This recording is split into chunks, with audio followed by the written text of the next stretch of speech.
When historians look back on our civilization, they will call it the age of Pokemon Go. They might laugh at us, but yeah, they're just jealous because we caught them all, right? How are you guys? My name is Danny Burke. Welcome back to Most Amazing Top 10, and today we pulled together some of the best tips and tricks out there for your success on Pokemon Go. And we're calling this one the Top 10 Pokemon Go Hacks and Secrets. Do you want to know the secrets? I'll give you the bloody secrets. Coming in at number 10, we're going to be talking about Pokey Hound. Pokey Hound is an app that makes use of the data in the game's coding to create a map showing all nearby Pokemon spawn locations and how long they will stick around before they disappear. You can filter the Pokemon by rarity and even get a little text notification when a Pokemon you want pops up nearby, and it will show you how to get all of that. But all this Pokey power doesn't come free. Oh no, the app costs $4.99 a week.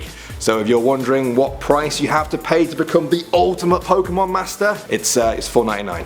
Yeah, a week. Coming in at number 9 now, how to get a Pikachu before anything else. Now some of you guys might know this one, but let's not be greedy with the knowledge here. At the start of the game you are presented with either a Bulbasaur, a Charmander, or a Squirtle. They're all great, I love them all, but they're just not Pikachu, are they? If the Sparky Mouse is what you really want, then what you should do is ignore those three and just walk away over and over again until eventually a Pikachu should appear in front of you on the 5th try.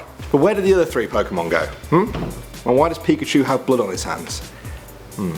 At number 8 now, you can have all the game knowledge in the world, but it won't help you at all if you don't know how to throw a Pokeball properly. Now if you want to improve your chances of capturing that rare Pokemon that's just popped up in front of you, then throw the Pokeball when the green circle is biggest. But if you're already a bit of a pro at aiming, then throw it when it's smallest, and you'll get a nice little compliment like nice, excellent, or great, and more XP to help you level up. Win, win, win, win, win. Coming in at number 7 now, the maximum trainer level is actually capped at 40. At the moment, you can't get any higher than that. The website Pokemon Fortress decoded the game to find out this information. They also discovered that it takes 20 million experience points to get from level 1 to the maximum level, and that a quarter of that is just for that very last level. That's a lot of XP, it's a lot of Pidgeys. Even the first guy to catch all the available Pokemon out there only got to level 31 when he did it. Next up now at number 6, Master Balls are in the game according to the same decoders. If you don't know what a Master Ball is, it's basically the most advanced form of a Pokeball and can catch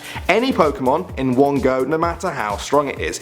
Even legendary Pokemon get sucked in, no problem. So far though, nobody knows how to get their hands on one, but it is out there. Moving on now guys, not all areas are created equal. At number 5, you'll need to leave your area properly if you're sick of seeing the same Pokemon over and over. Now while some people might see a Drowsy constantly in their neighbourhood, 20 minutes down the road there might be none at all, and instead the people there are drowning in Weedles. So if you want to catch them all, you need to leave the area properly. Remember that episode of Pokemon where Ash caught them all without ever leaving his street? Yeah, didn't happen. Up next at number 4, Pokemon Go uses the framework and data from a previous game called Ingress, which also uses augmented reality to allow the player to collect something called exotic matter, or XM for short. Now if you download that game, you can see XM all over the place, but here's the interesting thing. It's thought that the code that spawns XM in Ingress is also what determines the spawn rate of Pokemon in Pokemon Go. So if you see a lot of XM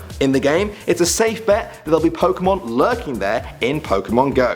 Alright, moving on to number 3 now. If you have an Eevee, you might be pretty excited to see whatever it evolves into. Will it be a Vaporeon? Will it be a Jolteon or a Flareon? Some of you might actually like one more than the others though. If that's the case, then there is a little trick to make Eevee evolve into the one you want. If you want Vaporeon, give Eevee the nickname Rainer. For Flareon, name it Pyro and call it Sparky if you want Jolteon. This technique does not work on human babies. And now guys, we've reached the number 2 spot on our list, and we're going to be talking about a pretty interesting discovery by Reddit users. Now if you hold down the main Pokeball menu icon button, you will see a whole bunch of different colours appear. How strange, but what's even stranger is that someone noticed the colours are the exact same ones that appear on the Pesta Ball, which is a type of Pokeball that was used in the Pokemon Snap game that's thrown at a Bulbasaur so that it transforms back into a Ditto. What does this mean? Perhaps this is some sort of reference to Ditto know, which nobody really knows how to get so far in the game.